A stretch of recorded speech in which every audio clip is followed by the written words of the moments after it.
The once grand Kim mansion, polished marble floors, glittering chandeliers, velvet curtains, was now only a memory for Mr. and Mrs. Kim. The place they now lived in was nothing more than a cracked old house, the same one they had left behind when Taehyung rose as the Mafia king. The paint was peeling from the damp walls, the doors creaked with every push, and the furniture looked as if it might collapse under the weight of sorrow. The luxurious silks and gold-plated cutlery were replaced with chipped plates and a single flickering bulb dangling from the ceiling. Every night echoed with arguments. Every day carried the bitterness of blame. Look at us now. Minji screamed one evening, pacing the tiny living room where an old sofa springs poked through the fabric. From luxury to this, all because of you. She pointed at her parents, her face flushed with fury. Mrs. Kim's eyes burned as she clutched her head. Enough of your mouth, Minji. We had no problem with raising Taehyung, no problem at all. But you, she raised her trembling hand and slapped Minji across the face, the sound sharp in the cramped space. You started this, you and your greed. Minji staggered back, her cheek stinging. Her voice cracked. I only wanted a child. I only wanted to be a mother. You wanted what was not yours. Mrs. Kim's voice rose, bitter tears filling her eyes. You snatched another woman's baby. You brought this curse upon us. Mr. Kim, sitting on the broken chair, slammed his fist on the table. Enough. Arguing won't change the fact that we lost everything. Our son threw us out, stripped us of money, power, respect. All gone, his voice broke with the shame of it. But Minji wouldn't stop. You should have supported me. You always chose Taehyung over me, always. If you had stood by me, maybe he wouldn't have humiliated us like this. Mrs. Kim's chest heaved as years of bitterness erupted. Don't you dare. You chose to be selfish, Minji. You chose to take what wasn't yours. Taehyung was right. Maybe you never deserved to be a mother. Minji's sobs filled the small room. Her pride shattered. Yujin, her husband, grabbed her wrist firmly. Enough, Minji. We don't belong here. His face was hard, his patience gone. Without another word, he pulled her out of the house, ignoring her protests. The door banged shut behind them, and just like that, Mr. and Mrs. Kim were left alone. Alone in the silence of the shabby house, with no servants, no relatives, no money, and no power, only regret, only the weight of their sins. At night, Mrs. Kim sat by the broken window, staring into the darkness. If only we had accepted it. If only we had not hurt her. Her voice cracked, but Mr. Kim had no words left. He simply sat with his head bowed, knowing their downfall was of their own making. The mighty Kims, once feared and respected, were now nothing but a broken family in a crumbling house. The days dragged in the small, suffocating house. Mr. Kim's hair turned grayer, his face lined deeper. He looked older by decades, as if every regret had carved itself into his skin. At night, when Mrs. Kim finally fell asleep on the squeaky bed, he sat in silence, staring at the cracked walls, lost in his thoughts. It was not the first time he had abandoned family. Memories came rushing back, sharp, bitter, undeniable. Years ago, when he was young, he had left his own parents in their small village. They had begged him to stay, begged him not to run after money and power in the city. But ambition blinded him. He wanted more, and in his hunger for wealth, he turned his back on them. He never looked back. He got busy building his empire, marrying into power, raising children in wealth. His parents would call sometimes, their voices weak, asking him to visit, to come back just once. But he always said he was busy, always postponed. Until one day, the news came, they were gone. Both of them dead in that small, poor house, with no one at their sedia. He hadn't even attended their funeral. And now here he was, old, weak, sitting in a house just like theirs, cracked, broken, filled with loneliness. His own children had turned away. His own blood had abandoned him. Karma. The word echoed in his ears like a curse. What you sow, you shall reap. He buried his face in his hands, shoulders shaking, as silent tears slipped down his weathered cheeks. This is my punishment, he whispered into the emptiness. This is what I deserve. Outside, the wind howled through the broken shutters, like the cries of his forgotten parents, reminding him of the cycle he had created. He had once ignored his parents' pleas. Now, his son had ignored his own. History had come full circle. Mrs. Kim sat in the dimly lit kitchen, her hands clutching the edge of the worn-out table. The wood had splinters, and her once delicate palms, once adorned with diamonds, were rough now, calloused from washing dishes, sweeping floors, cooking with cheap ingredients. She had never imagined this life. Once, she was the madam of the Kim mansion. Servants ran at the snap of her fingers. People bowed their heads when she walked past. Her pride was her crown. Now, she couldn't even afford cooking all without counting coins twice. Tears blurred her eyes as she stared at the flickering candle. We had everything, she whispered, her voice breaking. Why wasn't it enough? Why did I hate her so much?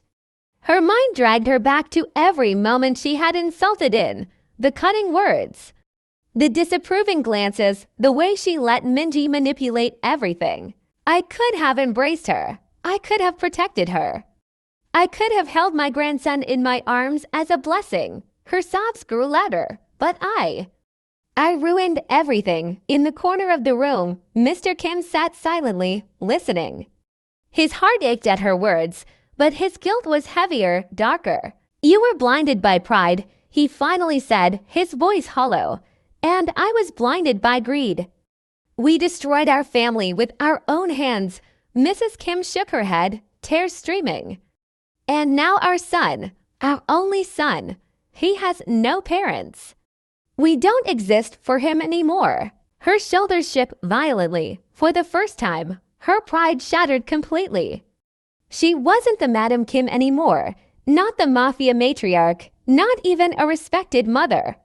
She was just an old, broken woman who had lost everything: her son, her grandson, her dignity.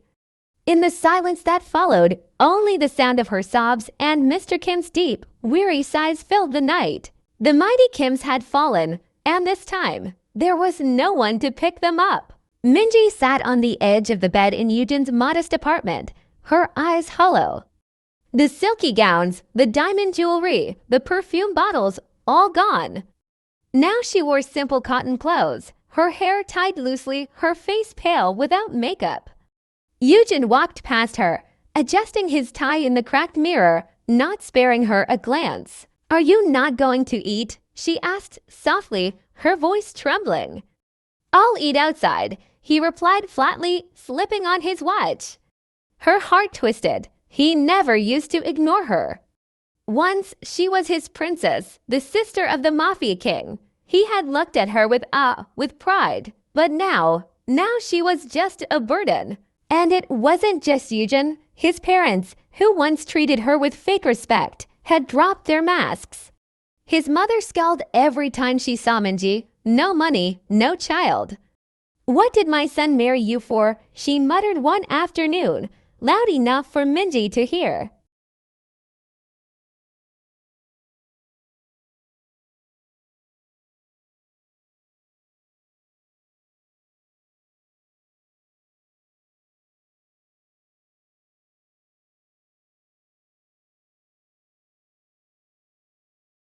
The very same cruelty she had poured on her sister-in-law was now her daily bread.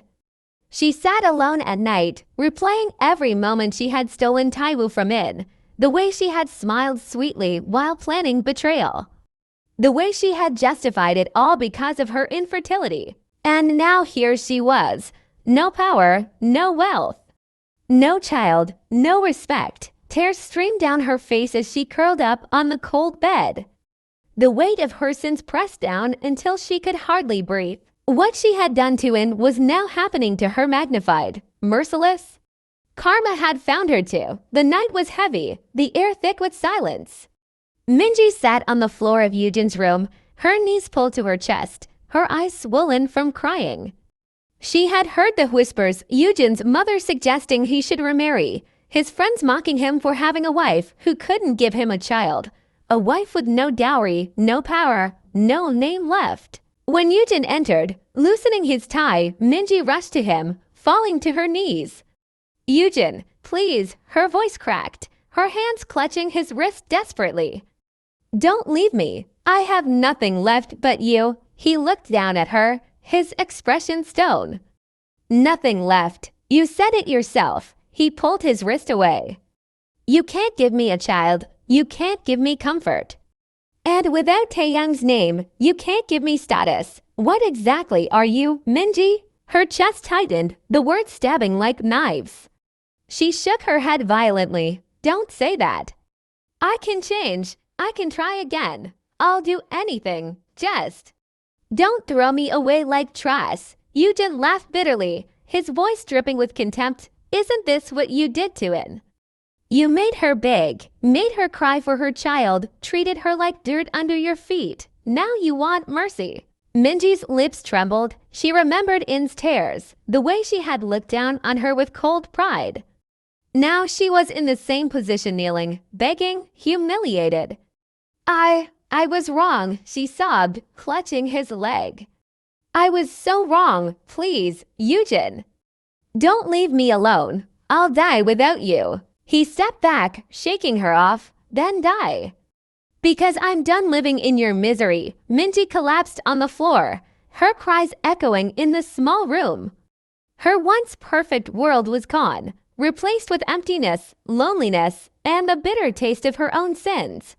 For the first time, Minji truly understood the pain she had caused. But it was too late. Karma had stripped her of everything. Minji sat on the cold floor long after Yujin slammed the door behind him. Her body shook with sobs, but her mind dragged her into memories she couldn't escape. Flashback, months ago the Kim mansion glowed with golden lights, and Minji stood in her silk dress, whispering to Yujin about her plan. "They won't let In raise the child. We'll take him. I'll finally be a mother." But Yujin had frowned, his jaw tight. "Minji, no, this is wrong. That baby is hers. We don't need to do this. You don't understand." She had snapped, her eyes burning with desperate fire. "I can't live without a child. I won't." "Minji," Yujin had sighed, gripping her shoulders firmly. "I married you. I love you. If God hasn't given us children, then it's his will. But stealing from another woman, from your own sister-in-law. This isn't motherhood, it's cruelty." But Minji hadn't listened. She was blind, obsessed. All she could see was Taehyung in her arms. All she could hear was the echo of her own desire. Back to present now, sitting alone in the shabby room, she buried her face in her trembling hands. Why didn't I listen to him? She whispered brokenly. He loved me. He didn't care about a baby. But I pushed him away. I destroyed everything. Her tears dripped onto the floor, hot and endless. Yujin hadn't betrayed her, she had betrayed him. He had begged her to stop, warned her of the consequences, tried to keep their love intact. But she chose pride, obsession, and cruelty. And now she had lost him, lost her family, lost her respect. Even worse, she had lost herself. Minji pressed her palms against her ears as if she could silence the memories, but they screamed louder. Her regrets were chains she could never break. Too late, too late. The Kim mansion felt different now. It wasn't cold marble and silent halls anymore. It was laughter, soft baby giggles, and the quiet rhythm of a family trying to heal. In sat cross-legged on the floor of Taewoo's nursery, folding his tiny clothes into neat piles. Her eyes followed him as he crawled across the carpet, chubby hands smacking at the toys, squealing with delight. She smiled, but the shadow in her heart still lingered. Taehyung walked in, removing his jacket. "How's my little prince?" he asked, kneeling to lift Taewoo up, pressing a soft kiss to his cheek. "Apgwawa," Taewoo gurgled, smacking his father's face with his little palm. In's smile trembled as she watched them, the picture she'd prayed for. The picture she'd thought she'd lost. But even as she watched, her chest tightened. What if this vanished too? What if Tae left again? What if someone tried to take Taehyung again? The thoughts haunted her every night, even in her sleep. Tae, she said softly. He turned his head, still bouncing Taehyung gently in his arms. Where are you going tonight? She asked quickly, almost like a reflex. Who's going with you? Which guards? How long? Will you call me when you reach? He paused, then looked at her fully. She bit her lip, her hands tightening on the folded clothes. I'm sorry, I need to know. Where are you going tonight? She asked quickly, almost like a reflex. Who's going with you? Which guards? How long? Will you call me when you reach? He paused, then looked at her fully. She bit her lip, her hands tightening on the folded clothes. I'm sorry, I need to know. He crossed the room, still holding Taehyung, and sat beside her on the rug. One arm slid around her shoulders, pulling her close. He said softly, you don't have to apologize. Ask me anything, as many times as you want. She blinked up at him. Doesn't it bother you? No, his answer was firm, warm, because I know why you're asking. You've suffered enough for one lifetime. I won't leave you in the dark again. Not ever. She swallowed hard, her tears brimming. Promise. He leaned forward, pressing his forehead to hers. Tae was squirming happily between them. Promise, he whispered. You and our son. You're my whole world now. Nothing else matters. Her hand slid over his as it held their baby. I'm scared all the time, she whispered, her voice cracking. Scared of losing you, scared of losing him. Taehyung kissed her temple slowly. You won't. I'm here. We're here. And nobody will ever take either of us from you again. Taehyung gurgled loudly, as if agreeing, his tiny hands patting both their faces. The moment felt fragile, but it was real. For the first time in years, In Let Herself Breathe. For the first time, she believed him. The mansion carried a new warmth, not from chandeliers or expensive fires, but from the quiet hum of a family rediscovering love. In noticed it first in the little things. Taehyung no longer buried himself in endless work the moment he came home. Instead, he would walk straight to her and Taehyung, pressing kisses on both their foreheads before even removing his shoes. At night, instead of retreating to his study, he wrapped his arms around her, his voice low against her hair. Sleep, wifey. I'll hold you until morning. He had always been protective, but now it was different. It wasn't power, or pride, or control. It was love. One evening, after Taehyung finally drifted to sleep in his crib, In walked into their bedroom and froze. Taehyung had lit candles, soft golden light flickering around the room. Their bed was scattered with rose petals, the balcony doors open to let the night breeze in. She blinked, stunned. Tae, what is this? He stepped forward, his usual smirk replaced with something tender. A small reminder, he said simply, cupping her face with both hands. That I don't ever want you to doubt again. That I'm here, that I'm yours. Her eyes welled up. You've changed. He chuckled softly, brushing his thumb over her cheek. I had a year to think while lying in that hospital bed. I almost lost everything, you, our baby, our family. I realized. Power means nothing if I can't come home to you. Tae, she whispered, her chest tightening. Wifey, he murmured, lowering his forehead to hers. From now on, you'll only see this side of me. The man who loves you, not the mafia king, just your husband. Just Taehyung's father. Her tears finally fell, and he kissed them away before capturing her lips in the gentlest kiss he had ever given. It wasn't rushed, it wasn't hungry, it was steady, patient, full of the love he had carried through pain and time. For the first time, In felt his heart without any walls around it. And she knew this was the Taehyung she had always longed for. Life had settled into something beautiful. The mafia world was still dangerous, but within their home, laughter and love ruled. 3-year-old Taehyung was growing like a storm, smart, loud, curious, and absolutely determined to never let his parents have a moment alone. In leaned against the couch one evening, giggling as Taehyung leaned close, his lips brushing her ear. 5 minutes, he whispered huskily, just 5 minutes without interruptions. Before his mouth could claim hers, a tiny voice shrieked, "Iamea, Abroya, no kiss." Taehyung came running with his toy gun, pointing it directly at Taehyung like a soldier. In burst into laughter, hiding her face against Tae's chest. "Your son declared war again," Taehyung sighed dramatically, throwing his head back. "Why is my own blood my biggest enemy?" Taehyung puffed his cheeks. "Appa bad, no kiss Iyama." "Iyama mine," in teased. "See, Tae, I'm already taken." Tae's jaw tightened, pretending to be jealous. He picked up his son, holding him in the air.